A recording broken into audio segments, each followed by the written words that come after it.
চোখেরই জলে লেখা কত যে কবিতা ঝরে পড়ে প্রতিদিনই তোমারই নামে।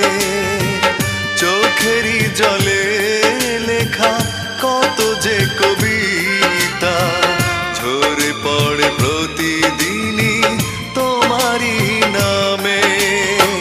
যেদিন চোখের জল শুকিয়ে যাবে মনে রেখো সেদিন আমার মরণ হবে।